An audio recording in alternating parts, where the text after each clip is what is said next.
আষাঢ় মাসে যখন ভগবান শ্রী বিষ্ণু নিদ্রায় যায় তাকে বলা হয় শয়ন একাদশী। সেই একাদশী থেকে শুরু করে এই একাদশী পর্যন্ত, এই উত্থান একাদশী পর্যন্ত বলা হয় চতুর্মাস, মানে 4 মাস। এই 4 মাস সমস্ত শুভ কার্য নিষেধ থাকে। কেন নিষেধ থাকে?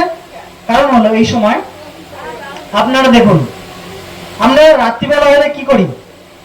ঘুমিয়ে পড়ি। আর দিনের বেলা হলে সমস্ত কাজ করি, তাই না? তেমনি এই 4 মাস সমস্ত দেব দেবতা সবার তারা ঘুমিয়ে থাকে, তাদের শোয়ার স্থান। ভগবান শ্রী বিষ্ণু শুতে যায় মানে সমস্ত দেব দেবতারা রাত, বুঝতে পেরেছেন?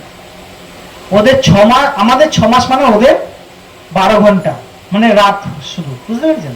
তো এই কালকে যে একাদশীটা আছে, প্রবোধিনী একাদশী, এই একাদশীতে ভগবান শ্রী বিষ্ণু জাগবে, সঙ্গে দেবতাদেরও দিন শুরু হবে।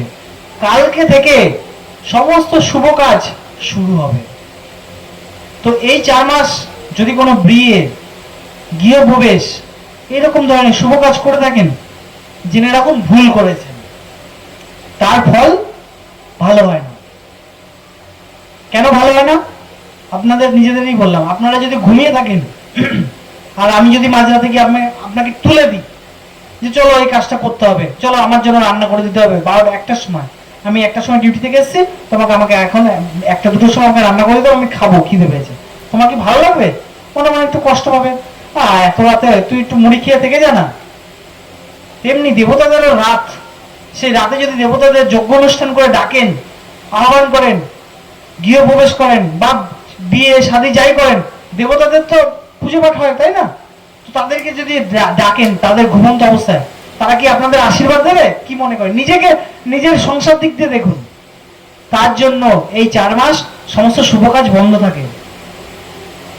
আজকে বলে গেলাম, ভবিষ্যতে এই 4 মাসকে চতুর্মাসও বলা হয়। শুভ কাজ করবেন না, অর্থাৎ গৃহপ্রবেশ বা ছেলে মেয়ের বিয়ে দেওয়া, এই সমস্ত কাজগুলো করবেন না, বা যজ্ঞ অনুষ্ঠান এগুলো কখন করবেন? এই কালকে, মানে দেবদিনী একাদশী পর দিন থেকে করবেন, বা ওই দিনও করতে পারেন, বুঝতে পেরেছেন? তো কালকে সেই একাদশী আছে। আর এই একাদশী যদি কালকে করেন তাহলে দ্রুত কি ভগবানে পাবেন, কারণ ভগবান ঘুম থেকে উঠে যখন ভগবানের প্রিয় জিনিস করছেন, তাহলে সে তো আরো দ্রুত কৃপা দেবে আপনাদের উপর, বুঝতে পেরেছেন? তাহলে আজকের পাঠটা কতটা উপকার একাদশীর উপর আপনাদের বোঝাতে পারলাম। এরপরে যেটা